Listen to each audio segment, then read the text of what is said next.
안녕하십니까. 반갑습니다. 예, 오늘은 지난번에 제가 말씀 미리 좀 예고해 드린 것처럼 예수님에 관련된 말씀을 좀 드리려고 합니다. 지난번에 우리가 이제 성경에 대한 문제, 성경론에 대한, 성경을 어떻게 구약과 신약을 보였냐, 예, 그 문제를 말씀을 드렸고, 거기와 관련해 가지고 이게 예수님을 연결시켜서 예수님이 도대체 어떤 분이신가, 그걸 좀 정확하게 우리가 좀 이해할 필요가 있겠다 생각을 했습니다. 기독교 우리 공동체 입장에서 우리 교회 공동체는 정말 예수님이 누구신가라고 얘기했을 때 제가 볼 때는 아직 잘 모른다 이런 생각이 좀 깊습니다. 아직도 우리가 예수님에 대해서 예수님이 이 땅에 오셔서 육체로 계실 때 우리 같이 똑같은 육신을 입으시고 육체로 계시면서 이 땅에 하셨던 그 말씀 또 사역들, 좀 그것을 근거로 해서 만난 바로 예수님, 그 예수님만 한계로 우리가 예수님을 설명하고 있더라는 거죠. 그것은 부족합니다. 예수님에 대해서. 예수님은 죽으시고 어디 가셨어요? 부활하셨어요. 부활하시고 그 다음에 어떻게 되셨냐? 하늘로 승천하셨죠. 우리 여러분들이 그 사도행전 1장 9절의 말씀을 이렇게 보시면, 오늘 이제 성경 말씀을 좀 이렇게 찾아볼 것 같아요.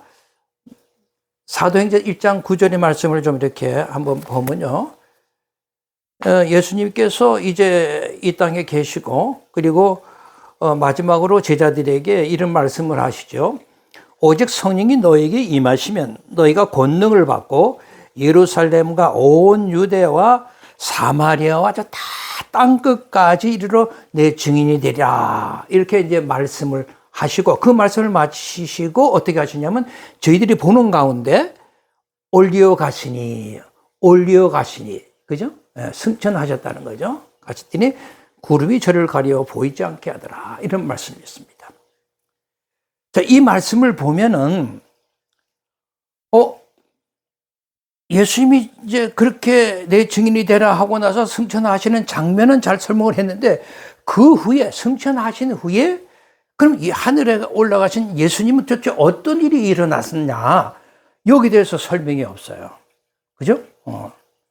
우리 신약 성경에는 그것에 대한 정보를 우리에게 제공해 주고 있지 않습니다. 근데 오늘 저희들이 공부할 내용이 뭐냐 하면은, 여기 보세요. 다니엘서 7장 13절과 14절이라고 되어 있습니다. 오늘 중요한 우리가 공부할 주제가 이 다니엘서 7장 13절에서 14절의 말씀입니다. 이 말씀을 여러분 같이 한번 찾아서 한번 읽어보도록 하겠습니다. 너무나 중요한 말씀이니까요. 저는 구약 성경 중에 가장 귀한 성경 말씀의 본문을 찾으라. 어떤 본문이 가장 귀한 본문이라고 저한테 물으시면 바로 저는 전에도 얘기했죠. 다니엘서 7장 13절에서 14절의 말씀이다라고 저는 대답을 합니다. 자, 다니엘서 여러분 7장 13절, 14절을 한번 펴시길 바랍니다. 이것은 또 옛날에 제가 쭉 설명하는 가운데 잠시 이런 것들을 좀 언급한 적이 있어요. 그러나 오늘 정확하게 이 본문을 가지고 또 깊이 우리가 예수님이 어떤 분이신지, 어떤 위치에서 어떤 역할을 하고 계시는지, 이런 것들을 좀 정확하게 이해할 수 있는 시간이 될 수 있기를 바라는 거죠. 다니엘서 7장 13절과 14절에 보면은 이런 말씀이 있죠. 여러분 펴셔보시고, 내가 또 밤 이상 중에 보았는데 인자 같은 이가 하늘 구름을 타고 와서 옛적부터 항상 계신 자에게 나와와 그 앞에 인도되매 그랬어요. 이게 뭐냐면, 그러니까 지금 다니엘이 환상 중에 보았는데 뭘 보냐면 인자 같은 이가 구름을 타고 와서 옛적부터 항상 계신 자에게 나아가더라는 거예요. 나아가서 바로 그 항상 옛적부터 계신 분 앞으로 인도되더라라고 하는 것입니다. 여기서 우리가 알 수 있는 게 뭐냐면, 아까 사도행전 1장 9절에 예수님이 승천하시죠. 구름을 타고 승천하시고, 그리고 나도 어떤 일이 있는지 얘기를 하고 있질 않은데, 그럼 그분이 승천하셔서, 구름을 타고 승천을 하셔서 어디를 가셨냐? 바로, 그분이 항상 옛적부터 계신 그분에게 나아가셨구나. 그 앞에 인도되어 가셨구나. 라는 사실을 우리가 알 수가 있죠. 그죠? 그 인도되어 가니까 어떻게 되었다는 거예요? 14절에 여러분 보시면, 그에게 뭐라고 합니까? 권세와 영광과 나라를 주고 그랬어요.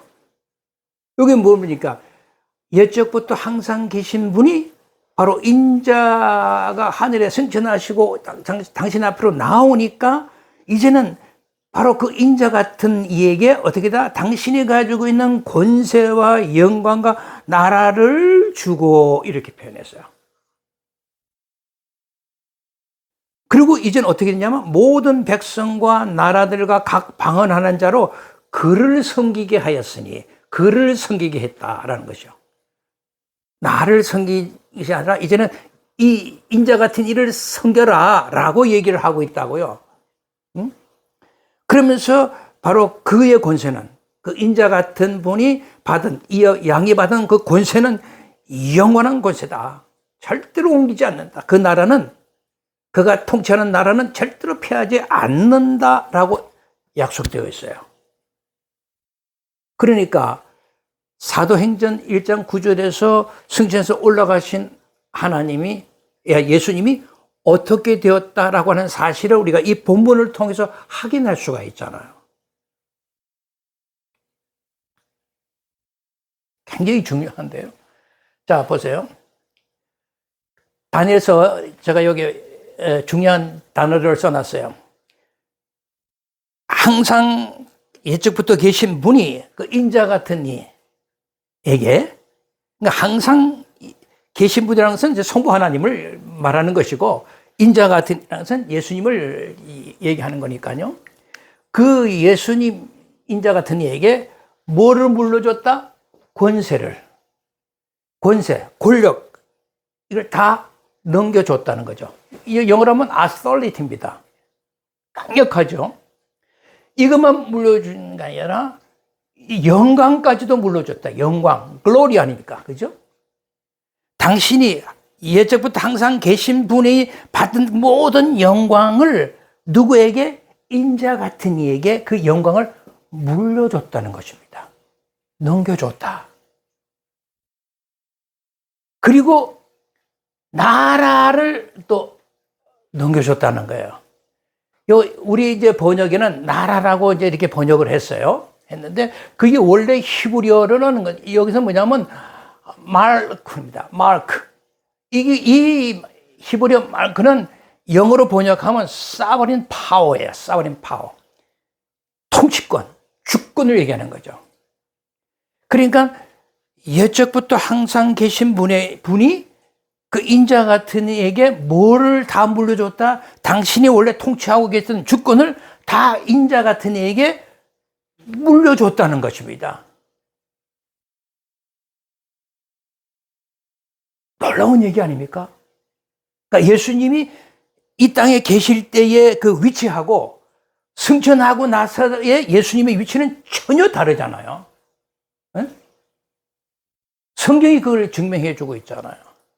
그래서 그 부분을 보면은 권세나 영광이나 이 나라, 그러니까 이 통치권이나 주권을 다 주었다라고 얘기합니다.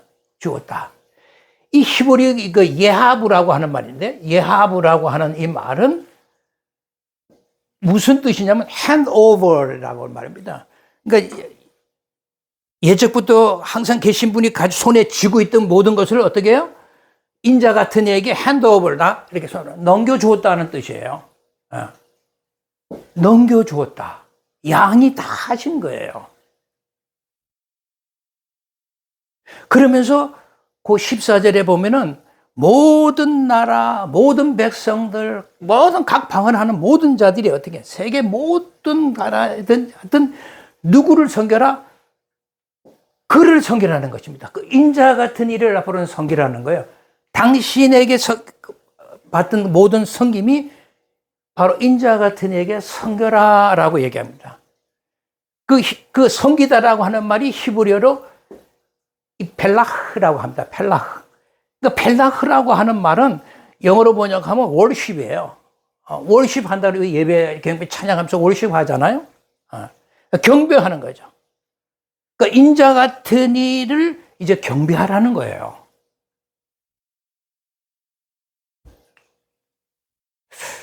굉장히 이 중요한 사건을 왜 모를까 모르겠어요. 승천하시고 나서 어떤 일이 있을까 궁금을 했는데 바로 이 다니엘서 7장에서 예수님이 위치가 전혀 이 땅에 계실 때의 위치하고는 전혀 다른 위치에 계시더라는 거죠. 모든 나라와 권세 영광을 다 양해받은 만주의 주 만왕의 왕이 통치자가 되었다는 거예요. 그 전에는 여호와 하나님 인자 같은 이가 그걸 쥐고 있던 게 아니라 아버지 하나님께서 여호와 하나님께서 권세와 영광 나라를 다 쥐고서 그분을 찬양을 했다 그런 얘기 아닙니까? 그런데 이제 그분이 그 여호와 하나님 예적부터 계신 그분이 바로 인자에게 그 예수님 아들 하나님에게 모든 것을 넘겨주고 그를 섬겨라는 거죠. 마치 옛날에 어떤 제국에 큰 황제가 있으면 그 황제가 이제 참 선한 정치를 잘했던 분인데 그런데 이제 그 선한 정치를 잘하던 분이 자기 아들을 보니까 너무나 자기보다 더 말하자면 통치를 멋있게 잘할 것 같아요. 그러면 그 황제의 입장에서는 나도 잘하지만 다 지금까지 통치를 잘해서 선백성들이 평안하게 잘 살게 했지만 저 아들에게 맡기면 더 잘할 것 같아. 예를 들자면.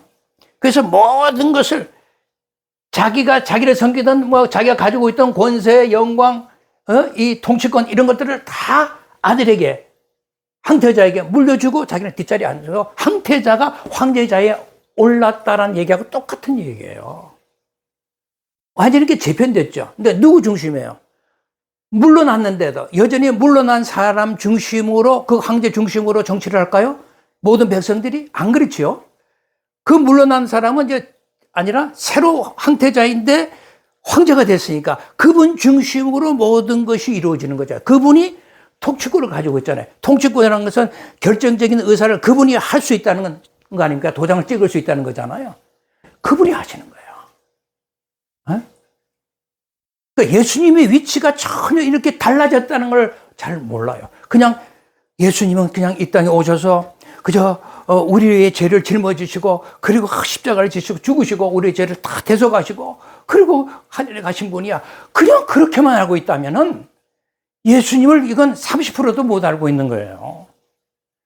예수님은 그것을 하시고 승천하시니까 어떻게 이런 일이 일어났습니까?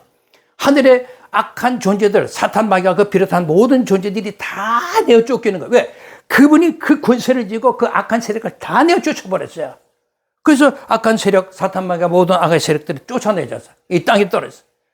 그래서 주기도문에 하늘에서 이루어진 뜻이 이 땅에서 이루어지게 해달라. 하늘에서는 이미 예수 그리스도로 말미암아 이런 하나님의 그 예수 그리스도의 주권적 통치가 완전히 회복이 되었으니까 이제 이 땅에서도 예수님의 주권적 통치가 이루어지게 해달라고 기도하라는 거거든요. 그래서 지난번에 제가 성경을 얘기할 때 모든 성경은 누구 중심이다? 예수님의 그냥 얘기예요. 처음부터 예수님으로 시작하고 예수님으로 끝나는 거예요. 서론도 예수님, 결론도 예수님이다. 이게 성경 얘기다라는 거죠. 그래서 여러분들 제가 전에도 얘기했지만 우리가 창세기 이제 성경이라는 것은 예수님의 얘기다라는 것은 누가복음 우리가 24장 지난번에 공부할 때 34절에도 모든 율법 선지서 성문서가 다 예수님의 얘기는 거라고 우리가 배웠지 않습니까? 그러니까 우리가 창세기 1장에서도 제가 얘기를 이건 몇 번 했으니까 쓰지는 않아도 아시겠는데 베레스트 태초에 바라 창조했는데 엘로힘 하나님이 뭘 얘기냐면 제가 항상 이제 쓰지는 않을게 에트라고 하는 이 에트라고 하는 히브리어 이것이 뭐냐면 알파요 오메가 된다고 얘기했죠. 예.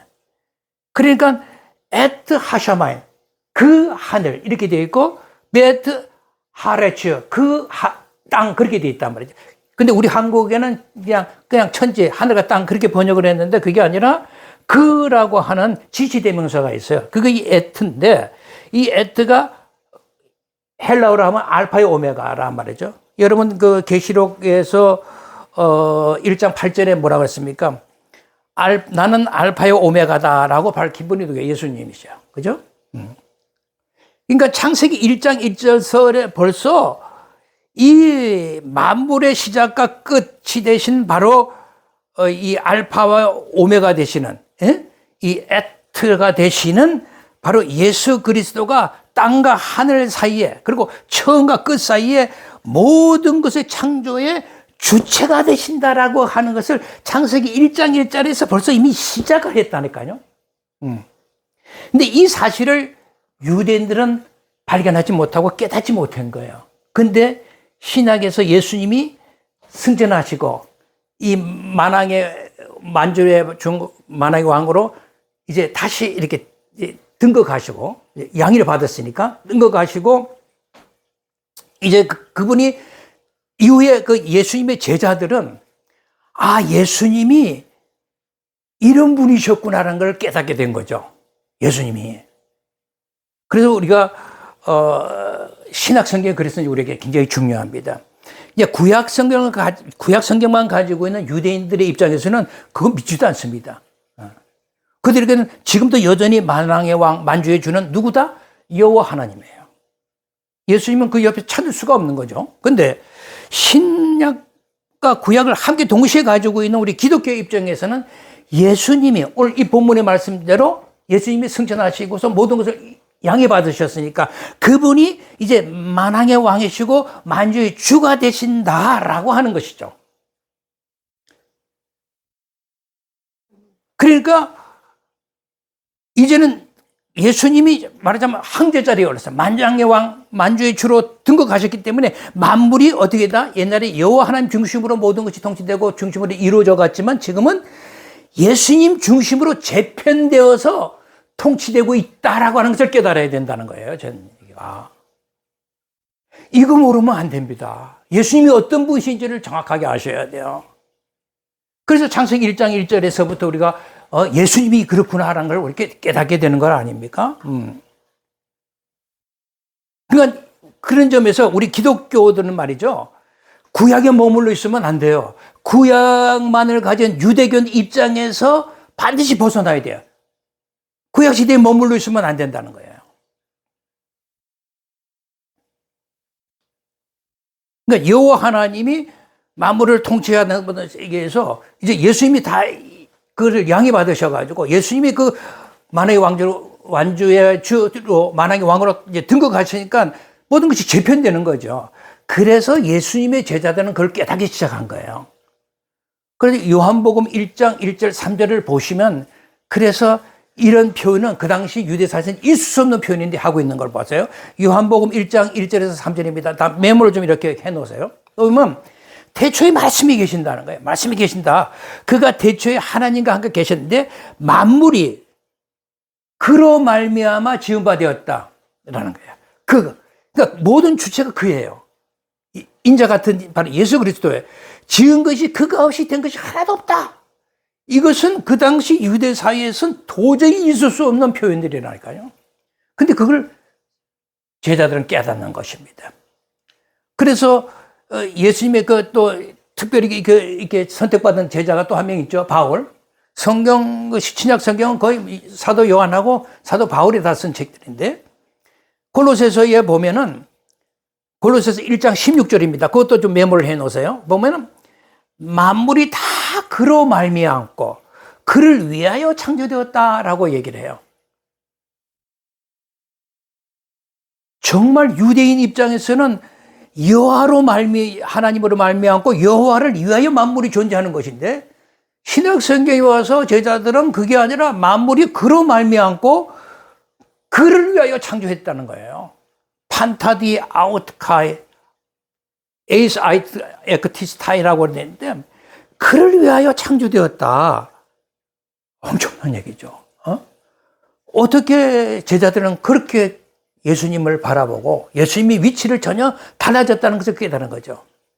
그 시대는 그렇게 깨달았는데 오늘 이렇게 2000년 역사를 흐르면서 아직 예수님이 그 구약시대 그 당시 예수님이 육신으로 계셨을 때 하신 그 사역 말씀 그 한계에 머물러서 우리를 구원해 주신 죄를 씻어 주신 거기에 그냥 머물러 있는 거예요. 그러니까 당시 제자들의 생각을 우리가 좀 살펴볼 필요가 있을 것 같아요. 그러니까 신약성경에 대부분 기록한 이제 우리 요한과 바울의 경우를 한번 찾아보자고요. 자, 사도 요한의 경우를 보니까 노년에 이제 계시록을 이렇게 썼잖아요. 결론적으로. 그러니까 예수님에 대해서 이렇게 이제 얘기를 하고 있습니다. 자, 한번 계시록을 한번 펴시길 바랍니다. 그러니까 성경으로 우리가 이걸 증명해 보자고요. 예수님에 대해서 한번 생각을 해 보자고요. 먼저 두 가지를 요한 계시록에서 제가 찾아볼 텐데 요한 계시록 1장 12절에서 좀 보겠습니다. 16절까지만 뭐 봐도 되겠네요. 13절에서 보죠.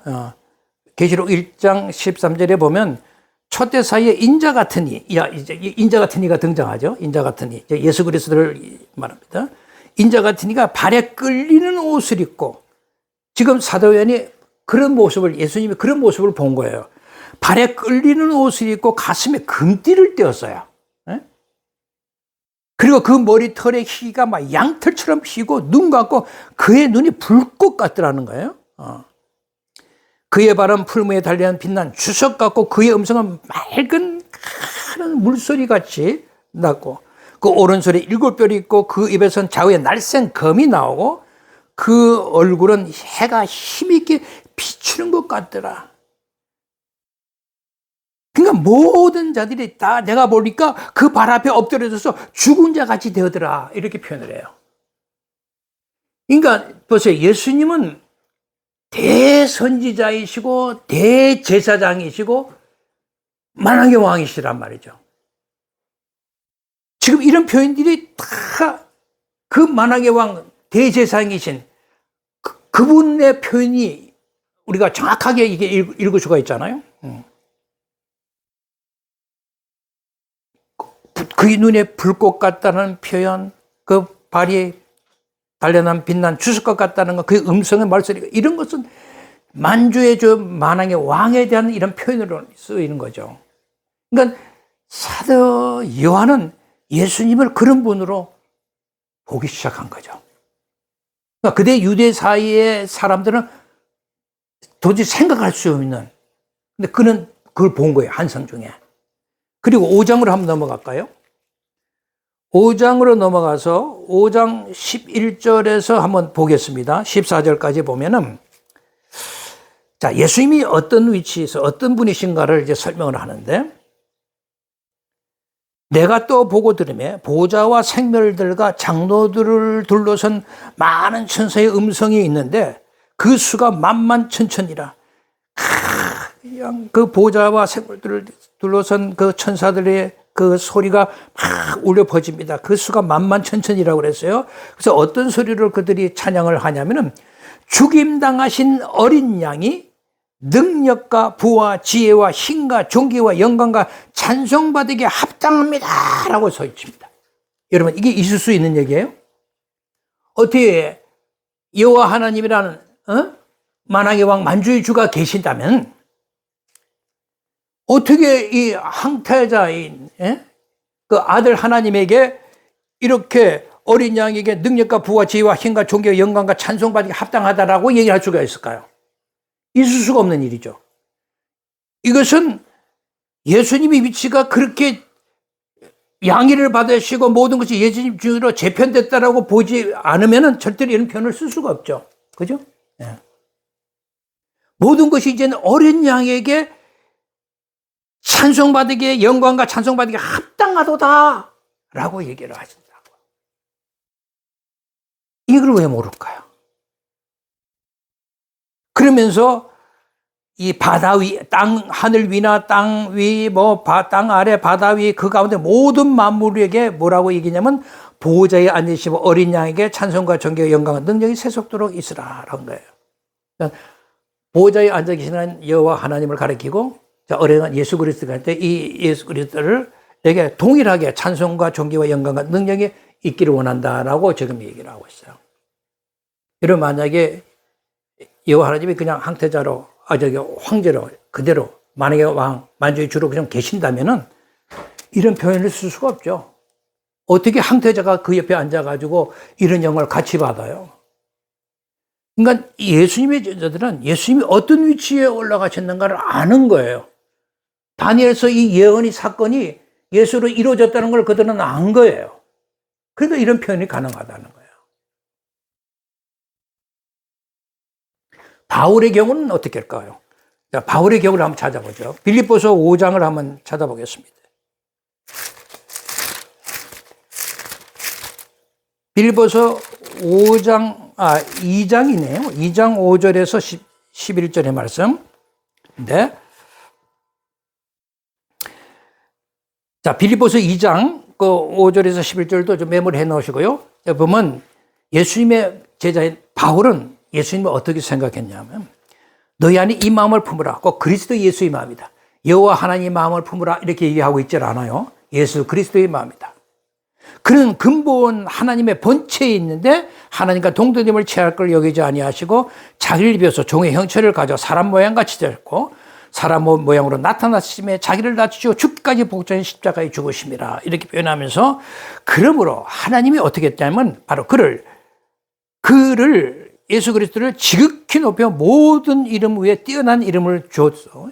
그러면서 하늘에 있는 자들, 땅에 있는 자들, 땅 아래에 있는 자들로 모든 무릎을 누구의 이름에 꿇게 하시고 예수의 이름에 꿇게 했다라고 하는 것입니다. 이런 표현을 쓸 수가 있을까요? 그 시대에? 오직 하나님의 이름에 꿇게 해야 맞는 거 아닙니까? 여호와 하나님 이름 앞에. 근데 예수의 이름에 꿇게 했다라고 하는 것입니다. 그러면서 모든 하여튼 만물들이 모든 입으로 이제는 예수 그리스도를 주라고 시인하라는 거예요. 주라고 시인해서 하나님께 영광을 돌려야 된다라고 얘기를 합니다. 여러분, 주라고 하는 것은요, 예수님을 이제는 뭐라고 그러냐면 주라 부르는 거예요. 주. 그 왕주, 주인 주자잖아요. 주라고 부른단 말이죠. 이게 이제 퀴리오스입니다. 이제 헬라어로 퀴리오스인데, 예수님을 퀴리오스 이렇게 부르는 거죠. 주라 이렇게 부르는 거예요. 이 세상의 모든 통치자의 주가 두 분이 있을 수가 없죠. 주라, 근데 예수님이 주라고 부르는 거예요. 그러면 유대 시대 때는 여호와 이름이 이제 뭘 부를 때, 이제 요드해 바우에 여호바, 그러니까 여호와를 이제 헤브리어는 여호바인데, 여호바를 부를 때 어떻게 하냐면 아도나이라고 이렇게 했어요. 아도나이. 그러니까 여호와 하나님을 아도나이라 불렀어요. 주라고 불렀어요. 그런데 이제 신약 시대에 들어가면서 이제는 예수 그리스도를 퀴리오스 주라고 부르라는 거예요. 그게 이제 빌립보서 2장에서 그렇게 되면은 누가 기뻐하신다 그래서요, 하나님 아버지께서 영광을 받으신다는 거예요. 그러니까 하나님 아버지께서 얼마나 기쁘시냐. 내가 아들에게 다 모든 걸 물려줬더니, 그리고 그 아들을 이제 모든 사람들이 주라고 부르면서 그 통치를 아주 기쁘게 받아들이고 예수님이 통치를 잘하게 되니까 그 아버지, 물려주신 그 아버지 하나님, 성부 하나님, 여호와 하나님은 그 뒷자리를 물러서도 너무 그 자체가 영광이 되는 거예요. 너무 잘하고. 예? 그래서 그것이 아버지 하나님께 영광이 되리라는 거예요. 이게 사도 바울이 본 예수 그리스도입니다. 그러니까 이런 표현은 그 당시 유대 사회에서는 있을 수 없는 얘기라니까요. 오직 여호와 하나님만이 유일하신 창조주이신 하나님이신데 축복도 창조주의 이름으로 축복해야 맞는 시대 아닙니까? 근데 예수님의 이름으로 축복한다? 말이 있을 수가 없는 거죠. 그래서 신약 성경을 쓴 그 저자들은 하나님 아버지께 영광을 돌릴 때 그 유대인들은 오로지 예수가 없는 오직 유일하신 여호와 하나님을 경배하고 찬송했죠. 그죠? 그런데 신약 성경의 제자들은 그렇게 본 게 아니라 예수 그리스도 안에서 예수 그리스도를 통하여 예수 그리스도를 위하여 일하시는 하나님, 예수 그리스도 안에서 계신 그 여호와 하나님을 찬양해야 된다라고 얘기하는 거죠. 그러니까 인자 되시는 성자이신 예수 그리스도께 당신의 권세, 영광, 모든 통치권 이걸 다 이렇게 물려주신 여호와 하나님, 모든 통치권을 바로 아들 예수께, 인자 같은 이에게 양해하신 그 여호와를 예수 안에서 찬양해야 되는 거예요. 예수가 안에서 주일날에 할렐루야 여호와를 찬양할지어다, 이거 안 됩니다. 이건 구약시대 유대인들이 하는 짓이에요. 지금 그렇게 부르면 안 되죠. 예수 안에 계신 여호와 하나님, 그렇게 부르려면 오히려 여호와 하나님 대신 예수님을 찬양을 하면, 예수 그리스도께서 이곳에 와서 예배를 받으세요 이렇게 하면은 그 안에 성부 하나님, 여호와 하나님이 함께 찬양을 받으시는 거예요. 다 양해하셨잖아요. 그러니까 그것을 여러분이 잘 기억을 좀 해 주시면 좋겠어요. 그런 점에서 우리 신약 저자들은 예를 들어서 기독교 공동체가 모여서 세례를 베풀 때도, 또 각 교회에다가 편지를 보낼 때도 언제나 그들은 여호와 하나님으로 이름을 축복한다가 아니라 예수 그리스도께서 모든 걸 양해 받으셨으니까 예수 그리스도를 중심으로 그렇게 해서 그들은 이 편지를 쓰고 있다는 것이죠. 그러니까 세례를 베풀 때도 그냥 성부 이름으로 세례를 준다 그러면 끝나는 사회잖아요. 그런데 성부와 성자와 성령의 이름으로 세례를 준다, 성자 이름으로 세례 준다 그러면 뭐 또 끝나는 건데 거기에 무엇이 더 필요하겠어요? 그런데 성자 이름과 성령 이름이 덧붙여서 세례를 준다, 그 자체가 크게 변화된 것을 우리가 알 수가 있죠. 유대사에서는 그건 있을 수 없는 일입니다. 지금 우리는 그냥 막 읽으니까 그게 그러려니 하지만 그 시대를 한번 생각해 보시라고요. 있을 수 있는 일인가요? 그리고 사도 바울의 편지를 보면 그 예수 그리스도의 믿음의 공동체들에게 이제 많은 서신들을 이렇게 보냈는데, 그 서신을 끝낼 때 마지막 축복을 빌잖아요. 축복을 빌 때, 그렇다면 그 시대 같으면은 여호와의 아버지 하나님의 이름으로 너희들을 축복한다 이렇게 써야 맞는 거예요. 그런데 사도 바울은 예수 그리스도께서 모든 것을 양해받으시고 예수 그리스도로 통치권이 지어지고 모든 것이 재편되는 걸 아니까 어떻게 했어요? 이제는 여호와 이름으로 은혜가 있을지어다 이렇게 얘기하는 것이 아니라, 그것도 바리새인으로서 너무 하나님을 잘 알고 있잖아요, 여호와 하나님을. 그런데 그는 항상 모든 것을 재편되고 예수 그리스도로 경배해야 되는 걸 아니까 예수 그리스도의 은혜가 너에게 있을지어다라고 편지를 마쳐요. 놀랍지 않습니까? 로마서 10장 27절, 고린도전서 마지막 거 16장의 마지막 절, 갈라디아서 16절이면 보세요. 주 예수 그리스도의 은혜가 너에게 심령에 있을지어다라고 얘기를 해요. 뭐 에베소서 6장에도 그렇고 빌립보 4장에도 주 예수 그리스도가 너에게 있을지어다 그러죠. 데살로니가전서 5장 28절, 그러니까 후서 3장 18절, 디모데후서 4장 22절, 빌레모스 1장 25절, 베드로도 3장 18절에 보면 베드로도 우리 주 예수 그리스도 은혜가 너에게 있을 거다라고 이렇게 편지를 마치거든요. 이게 기독교가의 본질이라고요. 우리는 그걸 아셔야 된다고요. 모든 것이 이렇게 예수님 중심으로 만왕의 왕 만주의적으로 등극하셨으니까 그분을 섬길 때 하나님은 동시에 같이 기뻐하시는 거예요. 그 사실을 아셔야 돼요. 그래서 계시록에 우리가 이렇게 이제 보면은 계시록 2장 7절에 이렇게 이제 이런 말씀이 있는데, 계시록 2장 7절을 한번 좀 볼게요. 성경이 증명해 주니까 저 얘기가 아니고, 계시록 2장 7절의 말씀에 보면 이 귀 있는 자는 성령이 교회들에게 하시는 말씀을 들을지어다 이렇게 말씀해서 이기는 그에게 내가 하나님의 낙원의 생명나무의 가시를 주어 먹게 하리라 이렇게 했어요. 이기는 자에게 내가 생명나무의 과실을 먹게 하겠다라고 주님이 말씀하셨어요. 근데 여러분 아시잖아요. 최초의 에덴 동산을 보세요. 올라가 보세요. 그렇게 보면 생명나무의 소유자가 누구였죠? 성부 하나님, 여호와 하나님이셨어요. 근데 이제 종말론적인 그런 의미에서의 우리 에덴 동산, 즉 새하늘과 새 땅이라고 회복된 그 하나님의 나라에서의 생명나무의 소유자는 누구다? 여호와 하나님? No. 이미 넘겨주셨잖아요. 그러니까 예수 그리스도가 수요자다라고 밝히고 있잖아요. 그죠? 예수 그리스도가 생명나무의 수요자로 등장하시는 거예요. 이게 신약 시대에 예수님의 제자들은 벌써 이 사실을 안 거예요. 근데 지금은 우리가 그걸 모르고 앉았다니까요.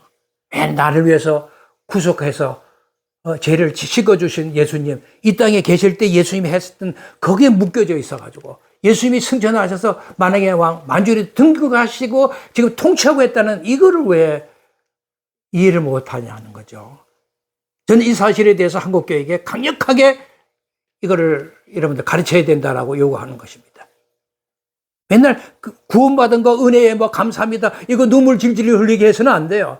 이 엄청난 이 새 창조의 세계를 얘기를 하셔야지.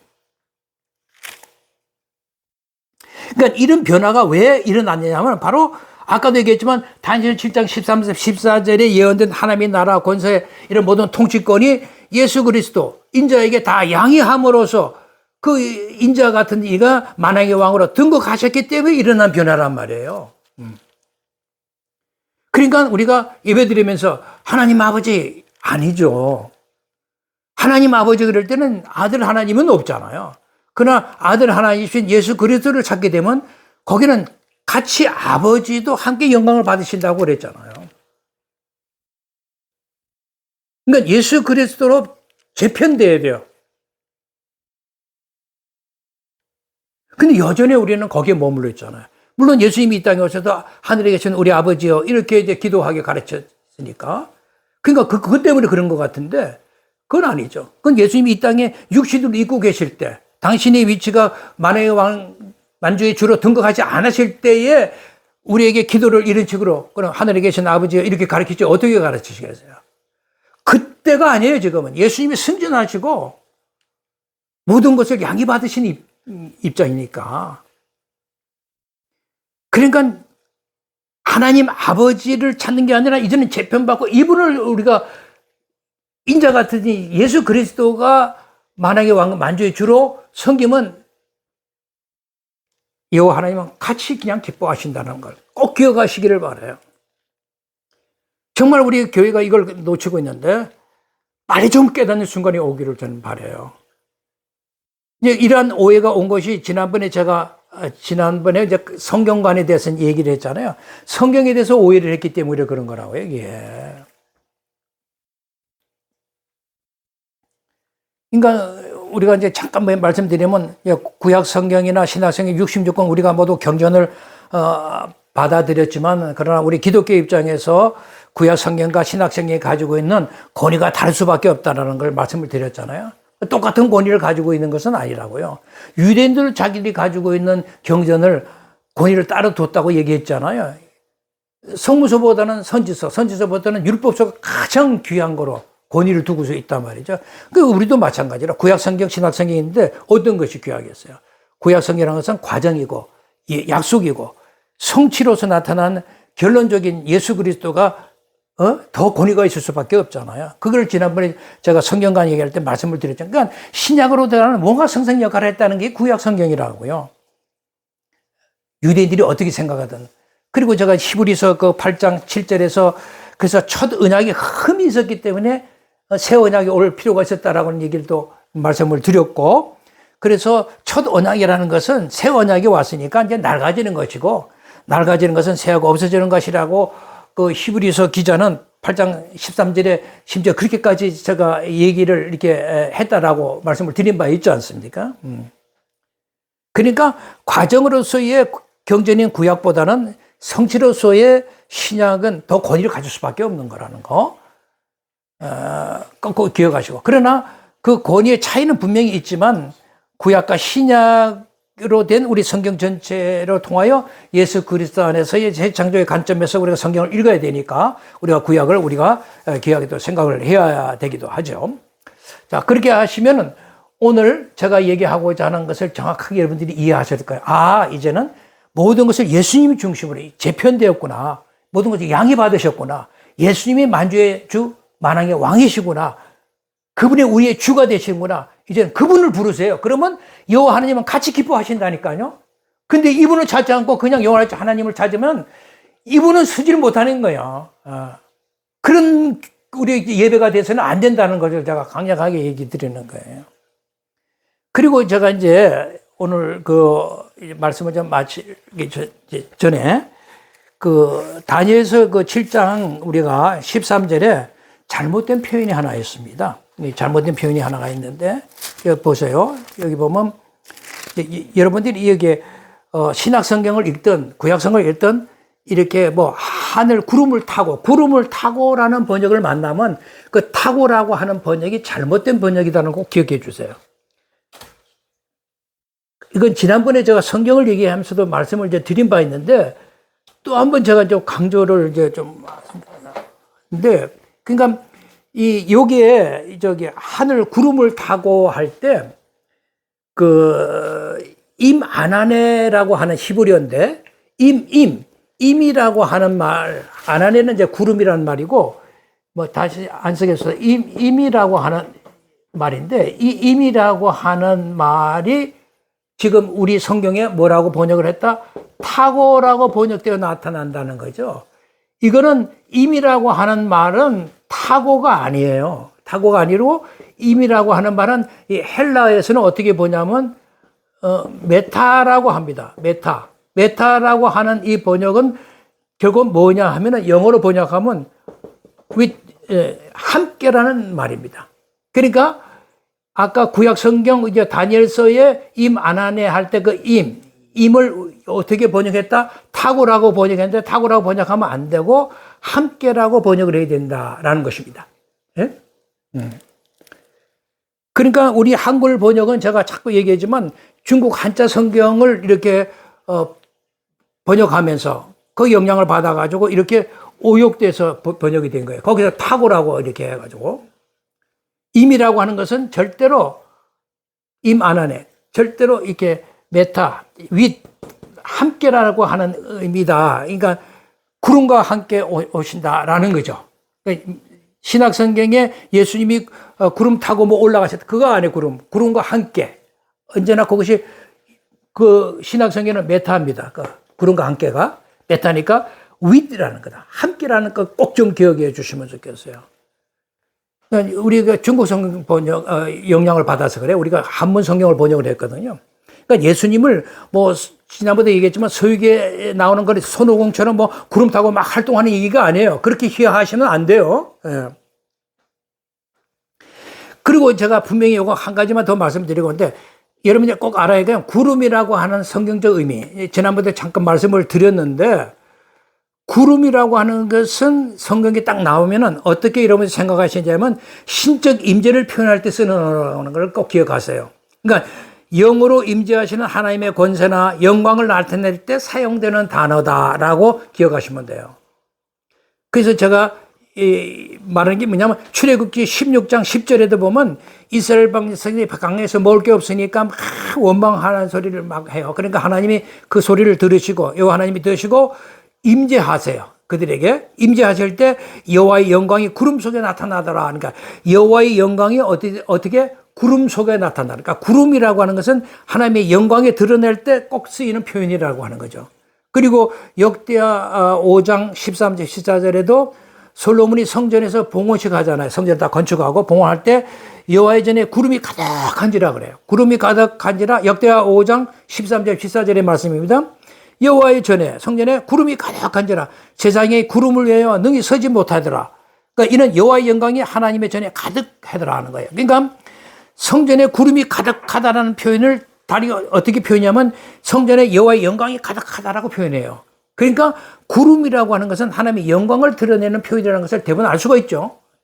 역대하 5장 13절 14절을 꼭 한번 다시 읽어보시길 바라고, 또 마태복음 17장 1절 5절에도 보면 변화산에서 세 제자들에게 이렇게 나타날 때도 구름 속에서 이렇게 말씀을 나타내자.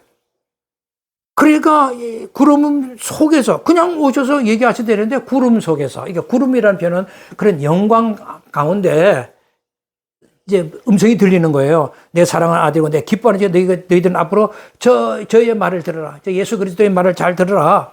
이렇게 얘기하시잖아요. 그러니까 구름이 갖고 있는 것은 하나님의 임재, 하나님의 영광스러운 임재를 표현할 때 구름이라는 표현으로 쓰고 있더라라고 하는 거.